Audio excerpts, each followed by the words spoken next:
Alright, we're back. Let me recap what I've did. So far for the sweet and sour sauce, I used 1.5 cups of sugar, I used 1/2 cup of cider vinegar, I used a tablespoon of soy sauce, I used 1/4 teaspoon of ginger, and 1 teaspoon, well I put 2 teaspoons of cornstarch in the leftover juices from the pineapple because I drained the pineapple so I could use the pineapple juice for the cornstarch to thicken it up. Now it all depends how thick you like your sweet and sour sauce. Me and my wife, we like our sweet and sour sauce thick. So I added 2 tablespoons of cornstarch. Now that doesn't mean it's going to thicken it right up to where we want it. I may have to add more, but it's a start. What you can do, you can always add. Once you add it, you can't take it away. So I do a little at a time. So I'm going to take this over to the stove. I'm going to turn the stove back up. Oh, I left the stuff that the pineapple and the tomatoes and the onion and the green pepper and all that stuff, the cider vinegar in this pan. I brought it up to a boil and then I let it saute or simmer for 20 minutes. The 20 minutes got up, so now I got to bring it back up to a boil, and I got to put my cornstarch in because, well, as I don't know if you all know it, but I'm going to tell you anyways. When you go, your thickening agent will not thicken your stuff to its entirety until it comes to a full boil. Now, cornstarch will start thickening it before the full boil, but it won't exactly do it until you got the full boil. So we got a boil here now. So now I'm going to add my pineapple juice and my cornstarch.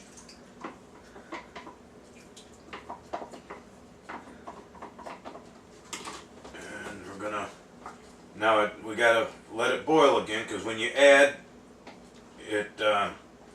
liquids to boiling liquid, it stops it from boiling. So we got to wait a few minutes to bring it back up to a boil, and then it'll thicken right up, and I'll show you what we got. We'll do a little taste test and we'll be good, I think. Looks like it's thickening up real good. So let's bear with me for a few minutes and let's see what happens here.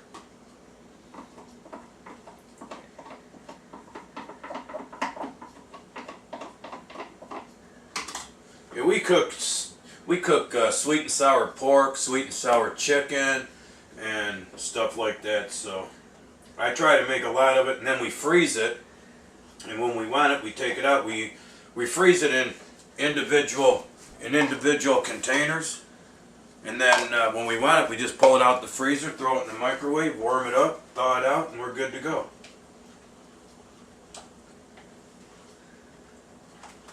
I think this is pretty thick enough.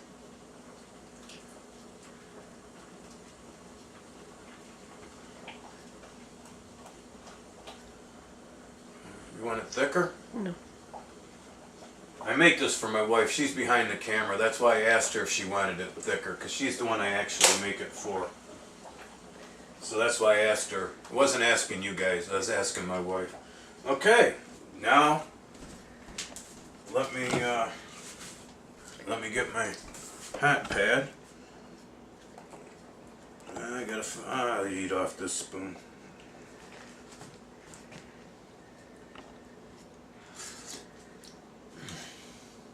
Oh, heart be still. That is wonderful.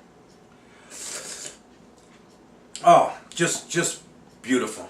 Okay, now what I'm going to do is I'm going to get my containers here.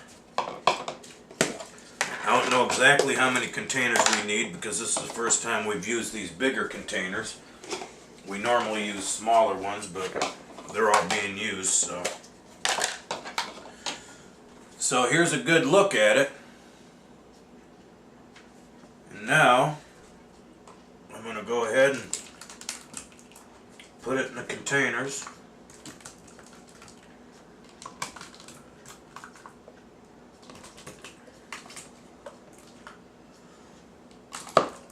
Whoa, stay where you're at, Charlie Brown.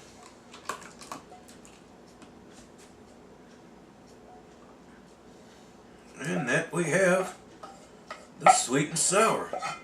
Now I'm sure you all know that when you make something hot and you wanna freeze it or something, you never cover it until it's completely cooled down. So what I do is sometimes I'll just leave it sit out and cool down. I'll put it in the refrigerator with no lid on it, let it cool down, then put the lids on it and put it where I want it.